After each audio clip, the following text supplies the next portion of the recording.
Good day. I'm leaving here in the morning. I'm leaving Velico Turnova and going back to Sofia. I came here with the intention of opening the Lyceum. If you follow my videos, you'll know what I'm talking about. I came here with the intention of opening the Lyceum, which I was going to call my school of philosophy, and I was going to.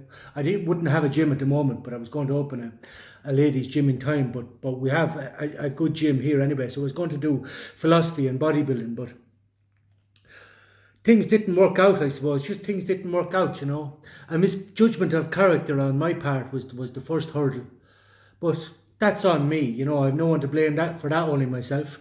Like that was, as I say, a misjudgment of character on my part. And I'll take full responsibility for that. But what can you do in such an eventuality? Only adjust your sails and move on. But that was the hypothesis, that was the hypothesis to come here and open the Lyceum, because everything it wouldn't be an expectation as such, but it'd be a hypothesis, a possibility and a probability. And if you don't act on it, the first thing you have to ask yourself, is it a live hypothesis? Is it a possibility and a probability that can come to fruition if I act on it? And I said, yes, given it, as I said, it was a misjudgment of character, but due to that misjudgment of character, I said, yes, it is a life hypothesis. I will act on this. And it turned out that it wasn't, but if you don't try, if I didn't try, then it is never going to be a life hypothesis. It's never going to be a possibility or a probability, because if you don't try, it can never be a possibility or probability. Do you know what I mean? But so I've no regrets that way. As to say, I know now. I was going to say and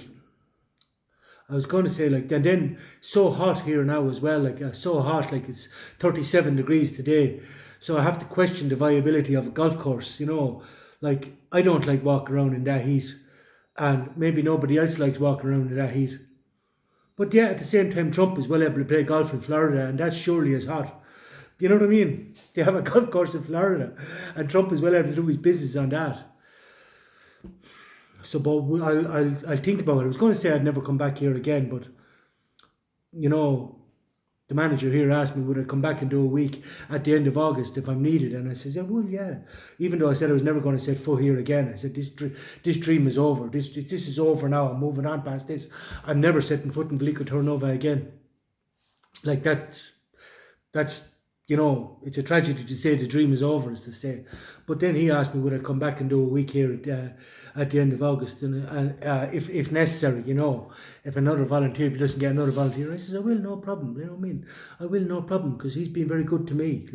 He accommodated me in my hour of need, and I've had a very enjoyable time here. It's a very good place for a retreat.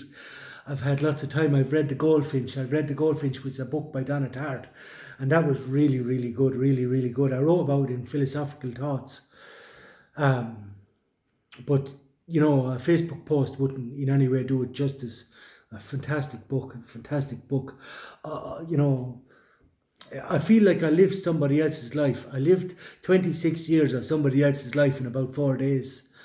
That's empathy. That's empathy.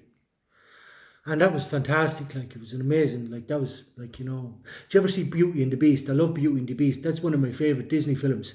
But in Beauty of the Beast, he brings her to the tower and he says, this is where you come to escape. You can be in any part of the world. You can be a different world altogether by just reading a book. You just lose yourself in books.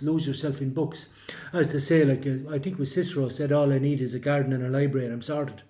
But that's okay for me, short term, that's okay, but I've things to do. But I did enjoy my time here.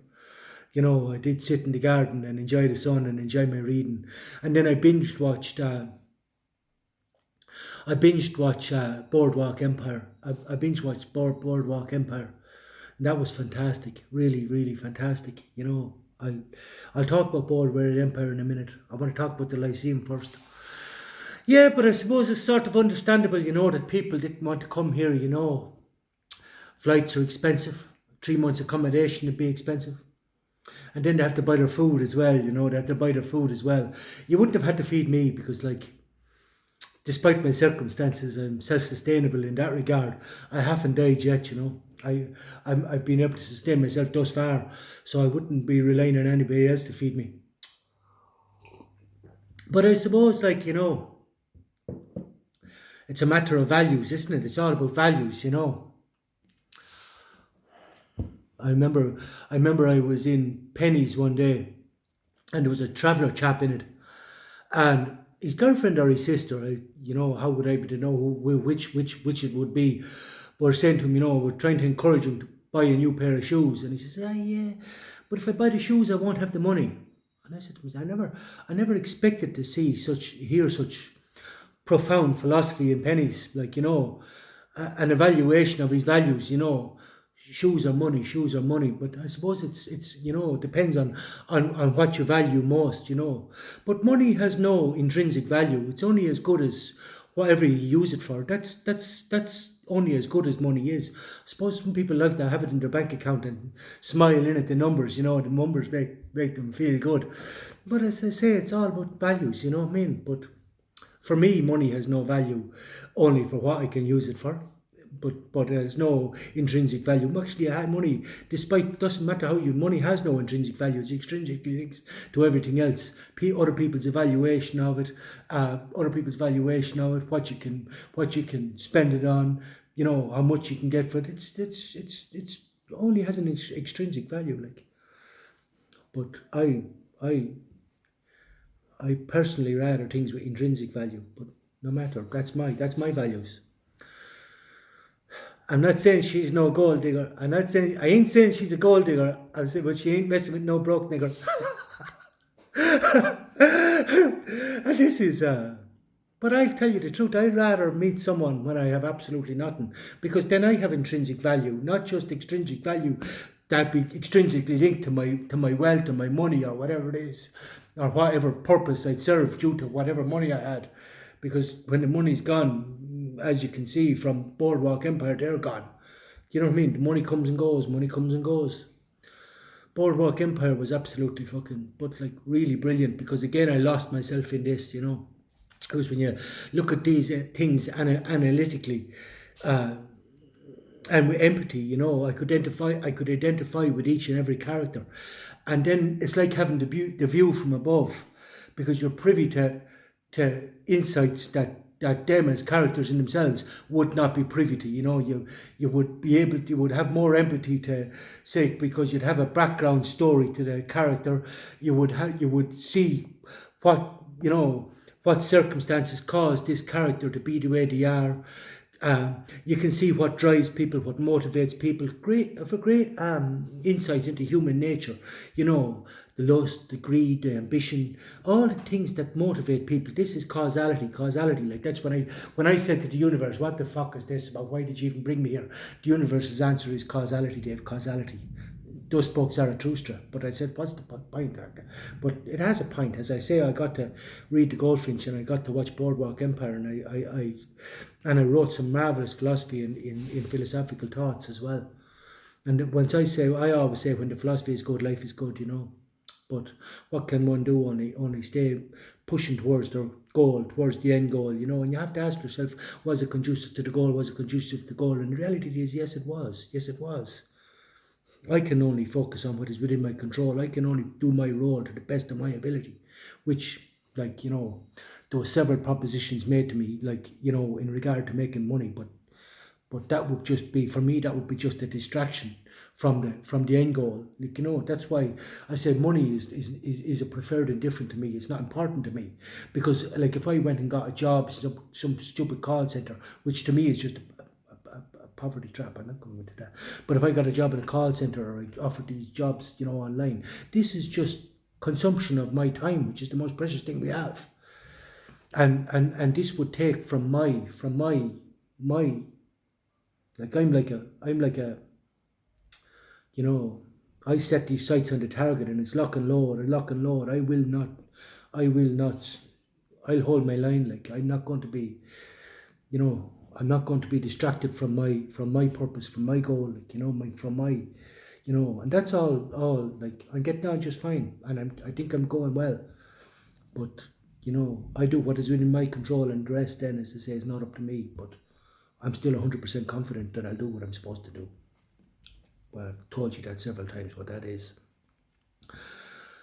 Yeah, but another thing then about Boardwalk Empire is all the different animals, all the different animals, because we are animals, mammals in fact. But like as I say, like there's dogs, but there's different types of dogs. Like there was a schnauzer out there earlier. There's bulldogs. There's greyhounds. There's all different types of dogs, and they all have different characteristics. They all have different personalities. Same with humans. Like that's why I say there's no such thing as human nature, because it's so diverse and complex. Like, that's why I say I hate this we business. I hate this we business because, and there's no real universals. Well, there are universals, but not the universals that they would do. We this, we that, we as people, we deserve it. We fuck the we business. You know what I mean? You have to try to understand yourself as an individual before the we business. But things like Boardwalk Empire helps with this. Like you have the Commodore, who's the predator of all predators. He hunted big game, both in the jungle of the city and in the jungle. He hunted lions, elephants, but then he hunted men as well. He and utilised them for his own end. He's the predator of all predators in every way. He's the predator of all predators. And if you saw it, you'll know what I mean. The predator of all predators, a predator in every way. But yeah, it takes someone like this to build a city. He built that city. But it takes someone with this balls, with this ambition, with this predatory instinct to achieve this. Then there was the mother, Jamie Darmody's mother. Jimmy Darmody's mother, with the sexual morals of an alley cat. But you could see how this came about and how she utilised this as well, and the game that she played and how it could have been played differently. But as I say, if my auntie had balls, she'd be my uncle, isn't that it? But yeah, I was going to write about that in philosophical thoughts. You could ask yourself, could it have been different? Could it have been different? And if you say to yourself, no, it couldn't have been any different, life is determined, well then it can never be any different, because you're not going to learn from anything. Do you know what I'm saying? But you can learn from things like Boardwalk Empire. But as I say, you can learn what motivates people. And the main protagonist, what's his name? Nucky Thompson. He was spectacular in it, because again you can see it shows you. I'm on the last part of season 5 now, where it actually shows his parts from his childhood, and you can further empathise with the circumstances and the life challenges that made him what he was, that prepared him for this role, that enabled him to be able to compose himself in stressful stressful situations, what other people would find stressful. He'd be able to compose himself and think rationally all the time. You know what I mean? Because which was necessary for this role, or else it was going to be a very short-lived role. Then the different animals, the animal like Chip Rossetti. Chip Rossetti, a vicious animal, but like a hyena. A hyena is a vicious animal. And this is the characteristics of this particular animal. You know what I mean? There's no point in saying, oh yeah, this is virtuous thing, then, oh, you should be this, oh, you should be that, oh, that's not right, that's immoral. No, it's the type of animal that he is. Now, there's ways and means of taming this animal, and this is what society does, but he is still this type of an animal. Now, he can change his own values in relation to his nature. He can't change his nature, but he can change his values in relation to his nature. That's why Socrates said the unexamined life is not worth living. I don't believe this to be true, because I know loads of people who never examined their life and they still find life worth living and enjoy their lives. But again, that's just another hypothesis for consideration. Or else you can have society tame you. And if you allow society to tame you, then you're not, you're oppressed. You're oppressed. And anybody who's oppressed is not happy. Nobody who's oppressed is happy. This is tyranny. And this is what society does. Again, society as a collective is a predator. You know what I mean? It's predator. Like, again, like, things are no different in Ireland than in this Boardwalk Empire. They knew, like, the predatory animals knew when they were bringing in this prohibition, this amendment to the Constitution. They prepared themselves to make a fucking fortune off it. They prepared themselves. The top predators prepared themselves to make a fortune from it before it was ever brought in. And again, before it's amended again in season 5, they're now preparing themselves again to make a fortune from it again. But this is how the game is played. This is life. And don't be under an illusion that it's any different. It's not. Like, I could tell you stories, but it's not. It's not any different. Like, it's no different. Like, yeah, Boardwalk Empire. And amazing, amazing. Well, that's me now. I might make another video at some point when I'm back in Sofia. See.